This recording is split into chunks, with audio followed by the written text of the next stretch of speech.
Hello everyone, question है बोल रहा है two conducting circular loops of radii R1 and R2 are placed in the same plane with their centers coinciding. If R1 much greater than R2, बहुत बड़ा है R2 से, the mutual inductance M between them will be directly proportional to. अब हम लोग यहाँ से क्या देख सकते हैं कि अगर इसको डायग्राम एक बनाते हैं तो अच्छे से क्लियर हो जाएगा।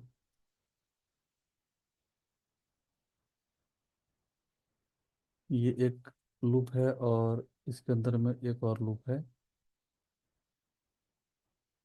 तो इसका हम लोग रेडियस को कुछ R2 ले लेते हैं। इनर वाले का रेडियस R2 है और आउटर वाले का रेडियस है R1।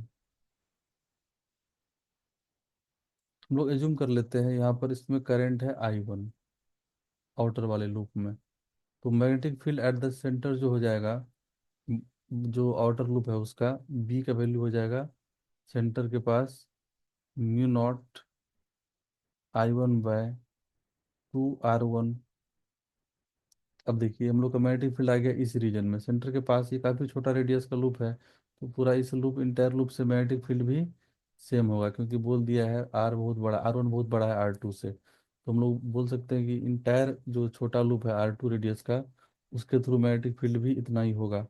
अब मैग्नेटिक फ्लक्स थ्रू लूप 2, ये वाला, तो ये φ2 का जो वैल्यू हो जाएगा B उसका एरिया A2।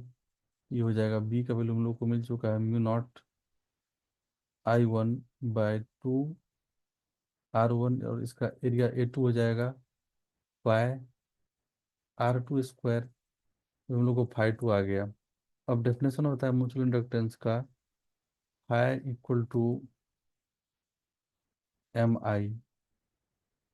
तो इस डेफिनेशन को हम लोग यहाँ पर यूज करने वाले हैं। तो फाइ को हम लोग यहाँ पर φ2 बोल देंगे, और म्यूचुअल इंडक्टेंस M है।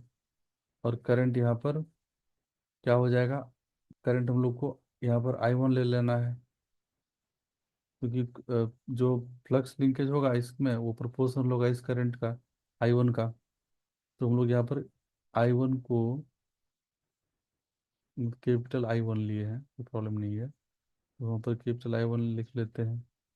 अब हम लोग यहाँ पर देख सकते हैं φ2 का वैल्यू हम लोग को मिल चुका है mu naught I1/2 R1 equal to M × I1। तो इसका हम लोग को ये वैल्यू भी लिखना है ना, π R2 स्क्वायर, फ्लक्स का वैल्यू। ये φ2 हो गया equal to M × I1। I1 का वैल्यू हम लोग को यहाँ पर ऐसे रखना है। अब हम लोग देख लेते हैं, यहाँ से सब कैंसिल हो जाएगा, ये R2 है, सॉरी। अब यहाँ पर हम लोग देख सकते हैं कि जो M है वो प्रोपोर्शनल हो जा रहा है। ये सारा कांस्टेंट I1 तो कैंसिल हो जाएगा, M प्रोपोर्शनल हो जा रहा है R2 square divided by R1 का।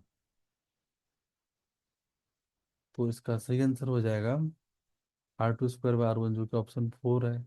तो 4 ऑप्शन इज करेक्ट। तो ये बहुत ही आसान क्वेश्चन था और इंटरेस्टिंग था। म्यूचुअल इंडक्टेंस और फ्लक्स का रिलेशन हम लोग ये यूज किए। φ = Mi डेफिनेशन है म्यूचुअल इंडक्टेंस का।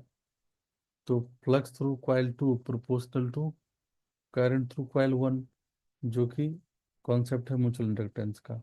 आई होप ये कॉन्सेप्ट सबको समझ में आया होगा। हम लोग ये अपनी तरफ से जूम किए थे करंट I1, और वो फाइनली कैंसिल हो गया।